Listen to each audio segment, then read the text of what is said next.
Who played well? Trey Palmer caught 8 passes. He did have a drop early in the game, but they still scored a touchdown on that drive, I believe. And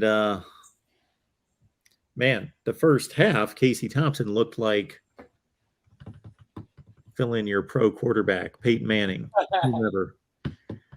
So I was extremely impressed with Casey Thompson, and I really, in my mind, well, most people have to realize that, I'm watching this game through my viewfinder, my camera, so I have a different perspective. I don't get to see everything, but boy, going through my mind in that first half, I was saying, now here we go.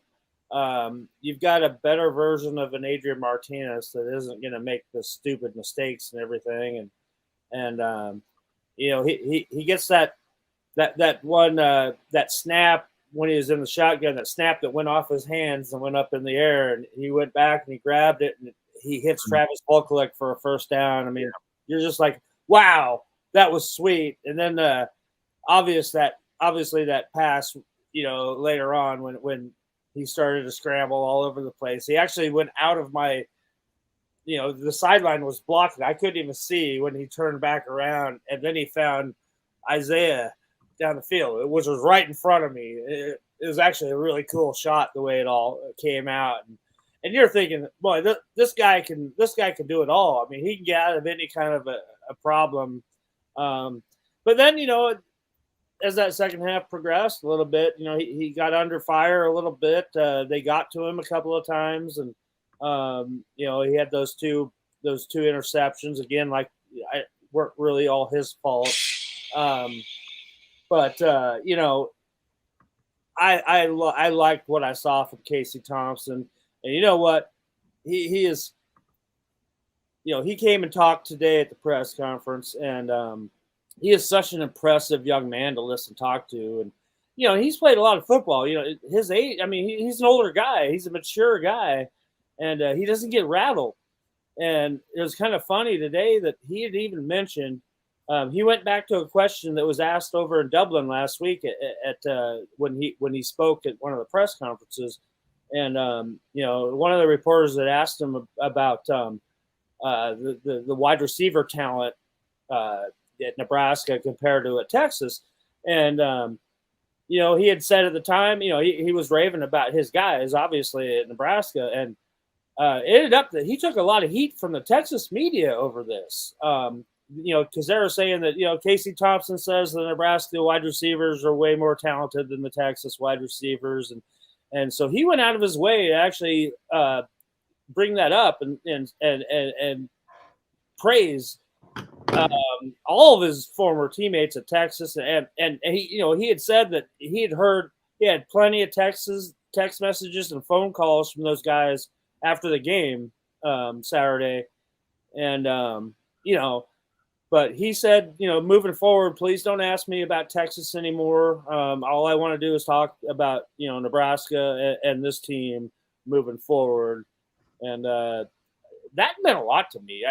I mean, that just showed so much maturity on his point, and a guy that gets it. And I think he's got good things coming here throughout the year. Hopefully, they can get a running game to really help him out. But so we'll see. They played North Dakota at 11 a.m. Saturday morning, and boy, you want to see them roll. You really do. You want to, rack up at least 300-400 yards on the ground, and get these guys moving in the direction they need to get moving. Yeah, exactly. These are two perfect games to get things worked out that aren't working and did not work against Northwestern. They're opponents that Nebraska should roll, but they should be able to work out some issues tackling, some issues with the pass rush, whether that's technique, whether that's scheme. You should be able to beat the guy in front of you to get pressure on the quarterback and not have to scheme it, blitz it, and leave yourself exposed in the secondary. But whatever you need to do to get some pressure on the quarterback. And then even in the running game, as you mentioned, Anthony Grant made a tremendous move or two in the open field for the long touchdown run. But besides that, he's at about 3 yards per carry. And they just didn't win the battle up front on either side of the ball. I know I saw earlier somebody had asked, what happened to Ramir Johnson, and we were all asking that too. Scott Frost did mention today that they had packages in there for him, and they just never got him into the game. And it's kind of funny that they kind of strayed away from what they'd been planning to do. It's bizarre, right? Jaquez Yant really couldn't get anything going.